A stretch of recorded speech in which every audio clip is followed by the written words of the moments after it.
Hello. हा विद्यार्थी मित्रो, आज आपण आर्थिक नियोजनाच्या समस्या या युनिट मधल्या आदान प्रदान विश्लेषण यालाच आपण इनपुट आउटपुट अनालिसिस असं आपण म्हणतो. आदान प्रदान विश्लेषण हे पूर्णपणे उद्योग व्यवसायांच्या उत्पादनाशी संबंधित आहे किंवा उत्पादन प्रक्रियेशी संबंधित आहे. खरं तर या विश्लेषणाला निविष्टी आणि उद्दिष्टी निविष्टी आणि उद्दिष्टी अशा प्रकारचं दुसऱ्या नावाने सुद्धा याला ओळखलं जातं. निविष्टी याचा अर्थ असा गुंतवणूक आणि उद्दिष्टी याचा अर्थ असा त्या गुंतवणुकीपासून मिळणारं उत्पादन. उद्दिष्टी काय प्राप्त केलं, निविष्टी त्यासाठी कशाचं योगदान दिलं. निविष्टी म्हणजे जे इनपुट तुम्ही देता त्या इनपुट पासून आउटपुट काय मिळालं. साध्या भाषेमध्ये आम्ही तुम्हाला सांगेल की आपल्याकडं शेतकरी शेतामध्ये बी पेरतो तेव्हा त्याला धान्याचं उत्पादन मिळतं. पेरणं आणि त्याची जी सगळी मशागतीचा जो खर्च आहे ती निविष्टी आहे आणि निघालेलं उत्पादन ही उद्दिष्टी आहे. ओके, आता थोडं पुढे जाऊया. खरं तर ही जी संकल्पना आहे ही वॅल्सी लिओन्टिफ या अमेरिकन अर्थतज्ञांनी पहिल्यांदा अर्थशास्त्रामध्ये वापरली. अमेरिकन अर्थशास्त्राचा 1919 ते 1939 या दरम्यानचा अभ्यास करून या अर्थतज्ञांनी ही एक नवीन पद्धती वापरून प्रत्येक देशाच्या अर्थव्यवस्थेवर जी उत्पादन प्रक्रिया चालते या उत्पादन प्रक्रियेमध्ये उत्पादकाला आणि त्याचबरोबर देशाच्या अर्थव्यवस्थेला एकूण औद्योगिक क्षेत्रामधल्या किंवा अन्य क्षेत्रामधल्या उत्पादन वाढवण्याकरता नेमक्या कशा गुंतवणुकी कराव्या लागतात आणि त्याचं उत्पादन किती मिळतं याच्यातलं जे प्रमाणबद्ध संबंध आहे, याच्यातला जो प्रमाणबद्ध संबंध आहे हा संबंध स्पष्ट करण्याकरता यांनी ही संकल्पना वापरली. खरं तर आदान प्रदान विश्लेषण हा एका उद्योगापुरता हा भाग जितकं बघणं महत्वाचं आहे तितकंच तो अर्थव्यवस्थेच्या संदर्भात बघणं महत्वाचं आहे. अर्थव्यवस्थेच्या 3 क्षेत्रांचा जेव्हा आपण विचार करतो, ऍग्रिकल्चर सेक्टर, इंडस्ट्रियल सेक्टर आणि सर्व्हिस सेक्टर, या प्रत्येक सेक्टरमधील किंवा क्षेत्रामध्ये जेव्हा आम्ही गुंतवणूक करतो त्यावेळेला किती उत्पादन मिळतं याचा प्रमाणबद्ध संबंध हा आपण तपासून मग विकासाची उद्दिष्ट आपल्याला निश्चित करावी लागतात. मुळातच आदान प्रदान विश्लेषण हे अल्प कालावधीसाठी विचारात घेतलं जात नाही किंवा काही विशिष्ट गटासाठी विचारात घेतलं जात नाही, तर ते दीर्घ कालावधीसाठी आणि सर्वसमावेशक देशाच्या अर्थव्यवस्थेला डोळ्यापुढे ठेवून ज्याचा विचार केला जातो असं हे तंत्र आहे किंवा पद्धती आहे. आणि ही प्रत्येकाला समजून घेणं गरजेचं आहे. प्रत्येकाला म्हणण्यापेक्षा अर्थव्यवस्थेचा अभ्यास करणाऱ्या प्रत्येकाने देशाच्या अर्थव्यवस्थेमधल्या होणाऱ्या गुंतवणुकी आणि देशाच्या अर्थव्यवस्थेमध्ये मिळणारं उत्पादन हे पाहणं फार महत्वाचं आहे किंवा त्यांचा सहसंबंध पाहणं फार महत्वाचं आहे. म्हणजे आपण गुंतवणुकीच्या माध्यमातून योग्य रीतीने पावले टाकलेली आहात का याचाही आपल्याला फीडबॅक हा या निमित्तानं मिळतो. देशाच्या अर्थव्यवस्था विकासाच्या मार्गावरती योग्य दिशेने चाललेली आहे का, आपण केलेले सगळे प्रयत्न योग्य पद्धतीनं उद्दिष्टापर्यंत पोहोचतायत का हे पाहण्याकरता आदान प्रदान विश्लेषण हे अत्यंत महत्वाचं आहे.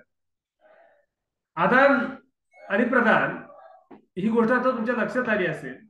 म्हणजे प्रत्यक्ष उत्पादन प्रक्रियेमध्ये केलेली गुंतवणूक आणि त्या गुंतवणुकीपासून मिळणारं उत्पादन याचा आदान आणि प्रदान या बाबतीमध्ये विचार हा फक्त एका उद्योगापुरता नाही तर देशाच्या अर्थव्यवस्थेला डोळ्यापुढे ठेवून जेव्हा सर्वसमावेशक आम्ही विचार करतो त्यावेळेला ही संकल्पना अत्यंत महत्वाची अशी आपल्याला इथं लक्षात घ्यावी लागते. आदान प्रदान विश्लेषणाची काही वैशिष्ट्य स्पष्ट केली जातात. त्यातलं पहिलं वैशिष्ट्य आहे ही प्रक्रिया ही अनुभवजन्य आहे. म्हणजे काय, कोणत्याही उद्योगामध्ये किंवा अर्थव्यवस्थेमध्ये किती गुंतवणुकी केल्या गेल्या आणि त्यातून किती उत्पादन मिळालं हे टप्प्याटप्प्यावरती तपासण्याची मुळातच प्रत्येकाची एक एक आवश्यकता आहे. याचं कारण असं की प्रत्येक टप्प्यावरती ते जर तपासलं नाही तर आपण ठरवलेल्या उद्दिष्टापर्यंत पोहोचण्याकरता निवडलेला मार्ग योग्य आहे का नाही याच्या बाबतीमध्ये आपल्याला कुठलाही संबंध तपासता येणार नाही. आणि म्हणून आदान प्रदान विश्लेषण हे याकरता विकसित झालेलं आपल्याला बघायला मिळतं. आधार प्रदान विश्लेषण हे अर्थव्यवस्थेतल्या मागणीशी संबंधित नाहीये, नीट लक्षात घ्या. या वैशिष्ट्याचा पहिला भाग अनुभवजन्य संकल्पनाची मांडतो आपण याच्या बाबतीमधली. अर्थव्यवस्थेतल्या मागणीशी संदर्भामध्ये ही आधार प्रदान विश्लेषण व्यवस्था नाही किंवा ही संकल्पना नाही. ही संकल्पना कशाशी आहे? उत्पादनातल्या तांत्रिक समस्यांशी आहे. उत्पादनाच्या प्रक्रियेमध्ये तुम्ही किती खर्च करता, तो कसा करता आणि त्यातून उत्पादन किती मिळतं याच्याशी संबंधित आहे. अर्थव्यवस्थेतल्या मागणीच्या संदर्भामध्ये आधार प्रदान विश्लेषण कुठलंही भाष्य करत नाही किंवा मागणी विश्लेषण इथं विचारात घेत नाही. हा पहिला वैशिष्ट्याचा भाग. दुसरा वैशिष्ट्याचा भाग आहे तो म्हणजे आधार प्रदान विश्लेषण हे अनुभवजन्य आहे. अनुभवजन्य अशा अर्थानं की प्रत्येक उद्योजकाला अर्थव्यवस्थेच्या प्रत्येक क्षेत्राला आजपर्यंत काय अनुभव आला याचा विचार करून आम्ही पुढच्या गुंतवणुकीचे निर्णय घेतो आणि त्यातूनच आम्हाला आउटपुट मिळतं, म्हणजेच प्रदान मिळतं किंवा आम्ही त्याच्या उद्दिष्टांसाठी विचार करतो. तिसरं उद्दिष्ट त्यामध्ये आहे सर्वसाधारण संतुलित केंद्री अशा प्रकारचं विश्लेषण. सर्वसाधारण संतुलित केंद्रित असं हे विश्लेषण आहे. म्हणजे काय? सर्वसाधारण याचा अर्थ असा, अर्थव्यवस्थेच्या सर्व घटकांना विचारात घेऊन, अर्थव्यवस्थेतल्या सर्व घटकांना विचारात घेऊन हे विश्लेषण आपलं विवेचन करतं आणि या विश्लेषणाच्या माध्यमातून वास्तविक पाहता संतुलित केंद्रित म्हणजे अर्थव्यवस्था समतोलामध्ये असते अशा प्रकारचं विवेचन आपण करतो. हे जे समतोल आहे हा आंशिक समतोल विचारात घेतला जात नाही. आंशिक म्हणजे काय? एखाद्या विशिष्ट घटकाचा, एखाद्या विशिष्ट क्षेत्राचा नाही, संपूर्ण अर्थव्यवस्थेचा समतोल विचारात घेतला जातो. आणि संपूर्ण अर्थव्यवस्थेचा समतोल राखण्याकरिता बघा मी काय म्हणतो लक्षात घ्या, संपूर्ण अर्थव्यवस्थेचा समतोल राखण्याकरिता अर्थव्यवस्थेमध्ये कोणत्या कोणत्या स्तरावरती, कोणत्या कोणत्या टप्प्यावरती गुंतवणूक होणं गरजेचं आहे. ओके. आणि त्यातून मग आपल्याला जी उद्दिष्ट गाठायची ती गाठली जातात का, हे सगळं अर्थव्यवस्थेला डोळ्यापुढे ठेवून जेव्हा केलं जातं त्यावेळेला अर्थव्यवस्थेतली एका बाजूला गुंतवणूक आणि दुसऱ्या बाजूला उत्पादन याच्या माध्यमातून अर्थव्यवस्थेचा समतोल साधण्याचा प्रयत्न या विश्लेषणातून केला जातो किंवा या विश्लेषणातून त्याचा अभ्यास केला जातो. आणि मग तिसरं वैशिष्ट्य आहे सर्वसाधारण संतुलन केंद्री व्यवस्था किंवा विवेचन.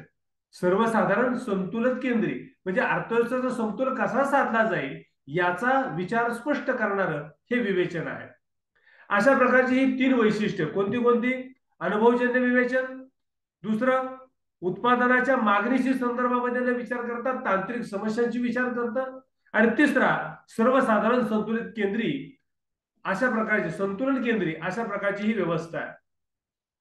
आता हे समजण्याकरता, हे समजून घेण्याकरता खरं तर आपल्याला एक तक्ता इथं आपल्याला अभ्यासायचा आहे. तो बघा, तो पाहिल्यानंतर आपल्याला बऱ्यापैकी त्याची कल्पना येईल. समोर तुम्हाला दिसतोय का तक्ता?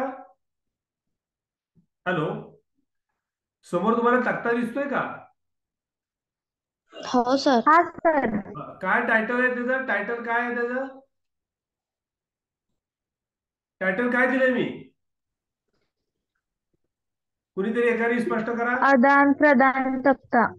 आदान प्रदान तक्ता. या तक्त्यामधून आपण हे अभ्यासणार आहोत की देशाच्या अर्थव्यवस्थेमध्ये बघा इथं पहिला जो कॉलम आहे मी ज्याला हायलाइट केलेला आहे तो काय सांगतो? अर्थव्यवस्थेची क्षेत्र कोणती कोणती क्षेत्र आहेत. आता इथं खरं तर कृषी क्षेत्र, उद्योग क्षेत्र आणि मूल्य निर्मिती म्हणजे शेवटी सेवा क्षेत्राचा संबंध या सगळ्यामध्ये येतो. याचा संबंध आपण इथं घेतलाय. म्हणजे याचा अर्थ असा, आधार प्रदान विवेचनामध्ये आपण संपूर्ण देशाच्या अर्थव्यवस्थेचा विचार करतो. आता यामध्ये इथल्या पूर्ण ज्या किमती खाली दिलेल्या त्या सगळ्या कोटींमध्ये आहेत. आता विचार करा, बारकाईने आपण बघूया. दुसरा कॉलम आहे इथं शेतीमधली आधारे म्हणजे शेतीमध्ये केलेली गुंतवणूक, उपभोगातील आधारे म्हणजे इथं उत्पादनातील आधारे.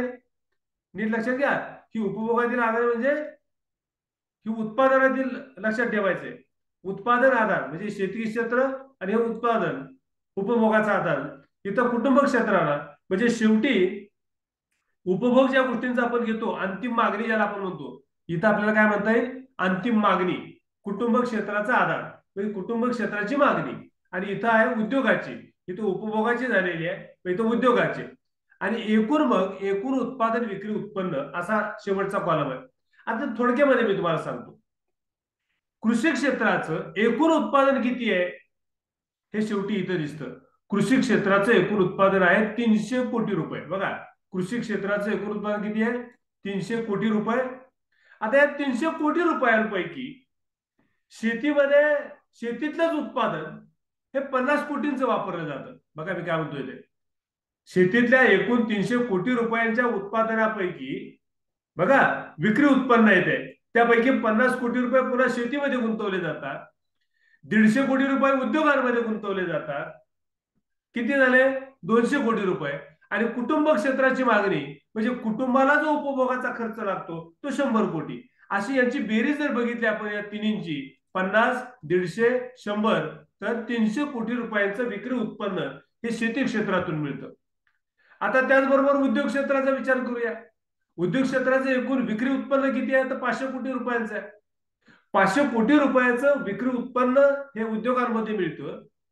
यातील 100 कोटी रुपयांचं उत्पन्न हे शेती क्षेत्रामध्ये आधार म्हणून वापरले जातात. उदाहरणार्थ ट्रॅक्टर आहे, याशिवाय शेतीमध्ये वापरायचे अवजार आहेत, शेतीमधले वेगवेगळ्या प्रकारचं तांत्रिक सहाय्य जे वापरलं जातं शेतीमध्ये, त्याचा उल्लेख आपण या 100 कोटींमध्ये करू शकतो. म्हणजे उद्योगांमधल्या 500 कोटींपैकी 100 कोटी रुपये शेती क्षेत्रासाठी वापरले जातात. शेती क्षेत्रातील आधार म्हणजे फक्त मी गुंतवणूक जे म्हटलं ना तुम्हाला, ती गुंतवणूक या अर्थानं. म्हणजे इथं इथं 50 कोटी रुपये जे झाले असतील खत, माती, सोयासो ज्याच्यासाठी बियाणं वगैरे 50 कोटी रुपये. आता इथं मात्र उद्योगांमधलं जे आहे ते 100 कोटी रुपये वेगवेगळ्या यंत्रसामग्रीसाठी वापरले असतील, ते 100 कोटी. उद्योग क्षेत्रामधलंच जे 500 कोटी रुपयांचं उत्पन्न आहे त्यातलं 250 कोटी रुपयांचं आदान हे उद्योग क्षेत्रासाठी वापरलं जातं. इथं नीट लक्षात घ्या बरं का, इथं उपभोग नाहीये, इथं इथं काय, इथं उद्योग आदान आहे. आणि इथं 250 कोटी रुपये स्वतःचा कच्चा माल म्हणा किंवा स्वतःची इनपुट्स म्हणा ह्याच्यासाठी 250 कोटी रुपये वापरले. म्हणजे किती वापरले? 350 कोटी रुपये इथं वापरले. आणि उद्योग क्षेत्रातील वेगवेगळ्या उत्पादनांचा कुटुंबांना जो प्रत्यक्ष लाभ होतो ते 150 कोटी रुपये आहे. मग याच्यामध्ये अगदी मोटरसायकल पासून जे काही सगळी वाहनं आहेत त्यांचा वाहनाचा विचार करा, किंवा तुम्ही आम्ही जी इंडस्ट्रियल गॅजेट्स वापरतो, सगळी जी साधनं वापरतो त्यांचा उल्लेख आहे 150 कोटींमध्ये. मग या सगळ्यांचा विचार जर केला तर 100 कोटी रुपये शेतीतील आदानं, 250 कोटी रुपये उद्योगातील आदानं, 150 कोटी रुपये लोकांना जे कुटुंब क्षेत्राला लागणारे जे आदान आहे उद्योग क्षेत्राकडून ते 150 कोटी रुपये, असे एकूण 500 कोटी रुपये. आता याची मूल्य निर्मिती जर बघितली आपण तर मूल्य निर्मिती काय होते? मूल्य निर्मितीमध्ये 300 कोटी रुपयातून बघा, ह्या 300 कोटी रुपयातून शेती क्षेत्राचे 150 कोटी रुपये वजा केले, बरोबर? कारण हे काय झालं, हे पुन्हा गुंतवणूक झाली 150 कोटीची.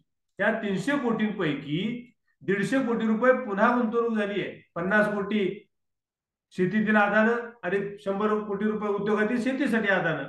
म्हणजे एकूण मूल्य निर्मिती किती झाली? तर 100 आणि 50, 150 कोटी रुपये. म्हणजे शेवटी एकूण आदानं, मूल्य निर्मिती म्हणजे लक्षात आलं तुमच्या, मिळालेलं उत्पन्न, त्याची बाजारपेठेतली किंमत, आणि ती किंमत सेवा क्षेत्रातून वेगवेगळ्या घटकांमध्ये वापरली जाते. आता मूल्य निर्मिती कोणामध्ये वाटली गेली आहे?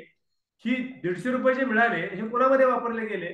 तर उत्पादनाच्या प्रक्रियेमध्ये वापरले जाणारे उत्पादन घटक आहे. मग त्यामध्ये कामगार आहे, बघा, म्हणजे श्रम.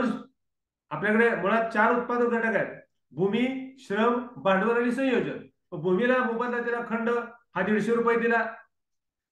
मजुराला म्हणजे श्रमाला मोबदला दिला वेतन, भांडवलाला मोबदला दिला व्याज, आणि संयोजकाचा नफा. ही अशी मूल्य निर्मिती 150 रुपयांची आहे. म्हणजे एकूण 300 रुपये हे झाले. लक्षात आलं तुमच्या? तसंच उद्योगाच्या बाबतीमध्ये, उद्योगांच्या बाबतीमध्ये 150 कोटी रुपये शेती क्षेत्राचं आधार हे वापरलं गेलं उद्योगातलं, 250 कोटी रुपये उद्योगांसाठी वापरलं गेलं, आणि हे 100 कोटी रुपये मूल्य निर्मिती झाली. म्हणजे उत्पादन घटकांना वाटलेले किती? 100 कोटी रुपये. 150 कोटी, 250 कोटी, 100 कोटी, 500 कोटी. म्हणजे इथं 500 कोटी रुपयाची एकूण आदानं आणि इथं एकूण विक्री उत्पन्न जर बघितलं आपण उद्योगाचं तर 500 कोटी रुपये, जसं शेतीचं 300 कोटी रुपये होतं. आता इथं त्याच पद्धतीनं या मूल्य निर्मितीचा विचार आपण जर केला तर मूल्य निर्मिती ही 250ची झाली. इथं 150 कोटी रुपये, इथं 100 कोटी रुपये. एकूण विक्री उत्पन्न म्हणजे ज्याला आपण म्हणूया की प्रत्येकाला मिळालेला जो मोबदला होता, कोणाकोणाला, भूमीला खंड मिळाला, श्रमाला मोबदला वेतन मिळालं, भांडवलाला व्याज मिळालं, संयोजकाला नफा मिळाला. हे जे मिळालेले 150 आणि 100 कोटी रुपये आहेत, तर कुटुंबाकडून काय द्यायचा प्रश्न येत नाहीये. कुटुंबाच्या आधारामध्ये कुटुंबाची जी मागणी इथं नोंदवली ह्यातून काय दिलं जात नाही ना मोबदला. म्हणून हे 150 कोटी रुपये आणि 100 कोटी रुपये किती झाले? 250 कोटी रुपये. एकूण उत्पादन विक्री उत्पन्न अर्थव्यवस्थेतल्या सगळ्या घटकांचं 1050 कोटी रुपये, ती उभी बेरीज केली तरी तुम्हाला तेवढीच येईल. 1050 कोटी रुपयांचा टर्नओव्हर हा अर्थव्यवस्थेमध्ये होतो. हा एकमेकांशी संबंधित आहे. परस्परांचा परस्परांचा संबंध इथे जोडला गेलेला आहे. अर्थव्यवस्था ही एकमेकांमध्ये गुंतलेली असते आणि प्रत्येकामधला एका क्षेत्रातलं आदान दुसऱ्या क्षेत्राचा प्रधान असू शकतं, दुसऱ्या क्षेत्राचं प्रधान तिसऱ्या क्षेत्रासाठी आदान असू शकतं. हा प्रत्येकाचा इंटरलिंकेजेस ज्याला आपण म्हणतो आंतर सहसंबंध जो आहे हा या पद्धतीने स्पष्ट केला जातो. बघा ना, आपल्याकडच्या शेतीचा आपण विचार करा. शेतीतलं उत्पादन हे कच्चा माल म्हणून अनेक उद्योग क्षेत्रामध्ये वापरलं जातं. उद्योगांमधले अनेक साधनं हे आम्ही शेती क्षेत्रामध्ये वापरतो. याच्याशिवाय बाजारपेठेमध्ये आम्ही वेगवेगळ्या प्रकारच्या वस्तूंची खरेदी करतो. ही उद्योग क्षेत्रातून सेवा क्षेत्रातून मिळणाऱ्या गोष्टी आहेत. म्हणजे प्रत्येक क्षेत्र एकमेकांशी रिलेटेड आहे. एकूण अर्थव्यवस्थेमध्ये या तिन्ही क्षेत्रांमध्ये जी गुंतवणूक होते, या गुंतवणुकीचा अर्थव्यवस्थेवरती काय परिणाम होतो, म्हणजे अर्थव्यवस्थेमधलं आउटपुट काय हे विचारात घेण्याकरता हे आदान प्रदान विश्लेषण हे वापरलं जातं.